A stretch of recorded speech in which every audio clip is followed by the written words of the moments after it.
So what I wanted to talk about today is a few of the ways that I pay for feed, I pay for kids' chores, and basically the farm manages itself as far as finances. It pays its own mortgage, and none of the seeds or feed or anything have to come out of pocket. My favorite thing about the homestead right now is that it pays my kids a salary, so to speak. When they do their basic chores, they have a certain amount that they make, and then we have money left over for big projects that I need to have done that I can't do myself because I have some health issues that mean I can't work too long, I can't be out in the sun too much, but the kids can be. So I wanted to walk through some of the ways that I do that. A big way is livestock offspring. So we have the rabbits first and foremost for manure, and then after that we have them for meat, and then we have them for selling of babies. And during this season of the year, most of their food comes from the garden. We feed them radishes and lettuce and tree cuttings, things like that, and they always have rabbit pellets in their cage, but it's not the first thing that they generally go for. They just eat it as they want to. But the rest of their food is very wet. It helps keep them hydrated and gives them something to chew on, and we've never had a problem with diarrhea or any other stomach issue doing it this way. Currently, the girls sell the baby bunnies for $15 a piece when they wean. If they get older than that, they're for $20, and then if we have a breeding doe that we're selling, we sell them for more than that, and it adds up very quickly. This doe has 12 babies, and so somewhere in the neighborhood of $200 for the kids to earn after they have them weaned at 8 weeks old, which is not too bad.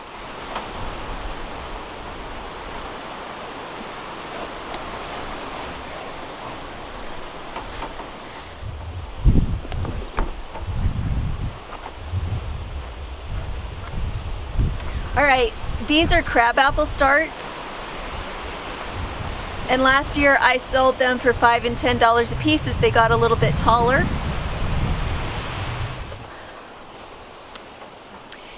These are raspberry and comfrey, and I sold a lot of raspberries last year. We had 3 different beds that I needed to take the numbers down, and I think I sold those somewhere between $3 and $5 a piece, which is comparable to what they sell for in a plant nursery. Because of the mulch system, there's no weeds in them, and the soil is soft, so they just pop right up out of the ground, and it's easy. Because we thinned out last year, we don't have any of those to sell this year, but we do have a lot of crab apples and also nanking cherries.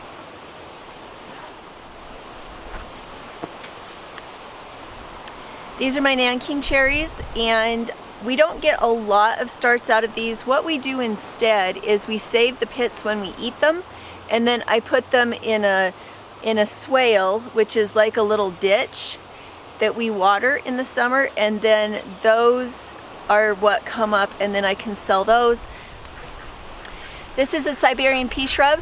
It does really well here. It is a nitrogen fixer, but those cuttings that we took off, we went and stuck on different parts of the property. And the reason we don't have any starts here from these is that it's a duck or a chicken food. When they throw their seeds, it's kind of like a little bean pod, and the chickens come in and completely clean it up. They eat it before anything can go to the seed. So we've never had anything germinate from these, but over time I'm trying really hard to have something from these that will germinate and sprout and turn into a seedling, something we can sell, because these are amazing in our area. So everything that grows here, whether it's a plant or an animal, as it propagates, it gives me an opportunity in the spring to sell starts and have a boost of money from that.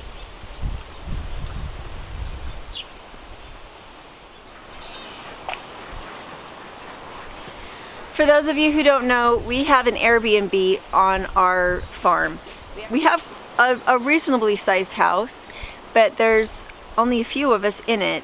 So for our basement, we have long-term stays where people come and stay with us for months at a time, and we really enjoy that.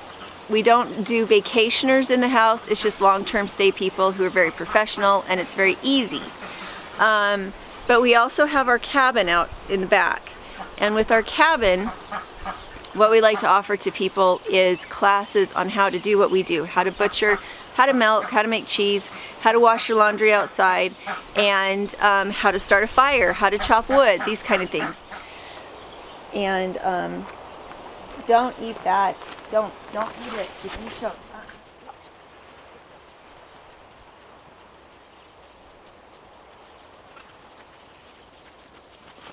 My pregnant goat was trying to eat pine cones. Goats are probably our biggest money maker in the spring, because when the babies are born, we get them started on bottles, and then we sell the babies for $100 a piece. So this year we had 5 baby goats, and so we made $500 on just baby goats alone. And they're not registered, they're just good goats. If they're males, we castrate them, and they are sold as pack animals or grazers. If they're females, then people usually want them as breeders. This doe's about to have 3 babies, so that's $300 just right off the bat, and it pays for hay, it pays for other livestock, it pays for whatever it needs to pay for.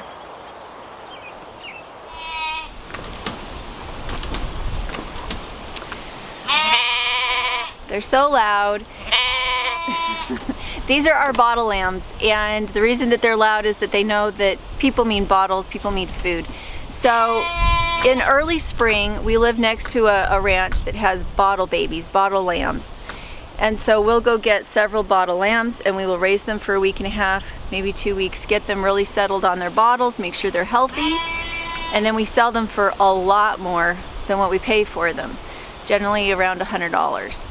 And it's worth it to the people who buy them, because it's very tricky for a beginner to get started with any kind of bottle animal. You have to make sure that they're acclimated, their stomachs are acclimated to the type of milk you're using, that they will actually take the bottle, that they've had their minerals, and that they just are going to thrive. So this is another way that we make money, so that we're paying for hay, or we're paying for wood, or we're paying for irrigation systems. So, are they cute?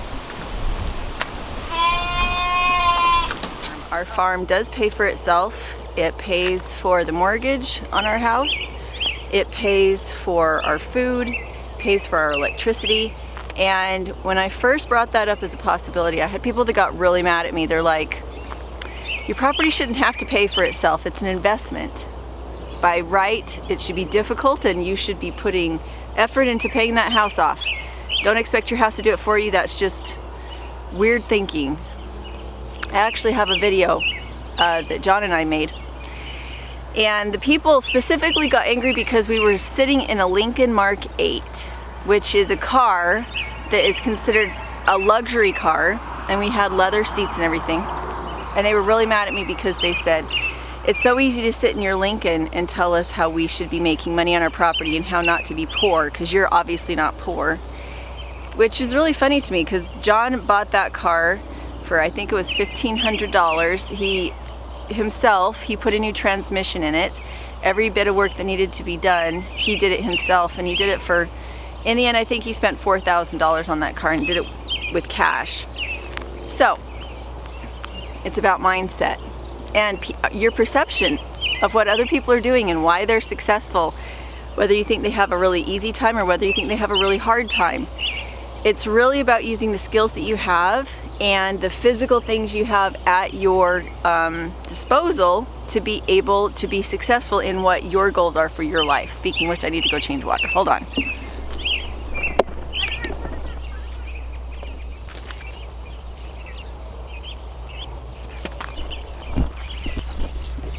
Alright, this is my watering system with my Metlater garden beds. So far it's working really well because it holds the water in, but the system that they had suggested didn't work well for me. These are old hoses that I got from my mother-in-law, or that I had on hand from the days before my watering system was working. And all it is gashes, cuts, holes in old hoses And then I take an older hose and I cut a little, let's see if I can find one.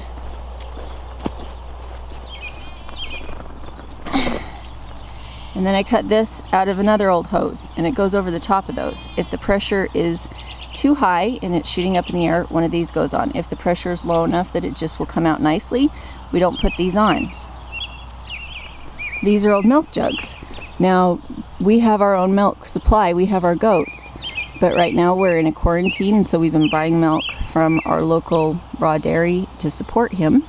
Speaking of which, if you're in our area, there's the info. So we want our local dairy to stay open, so right now we're buying a lot of milk from him.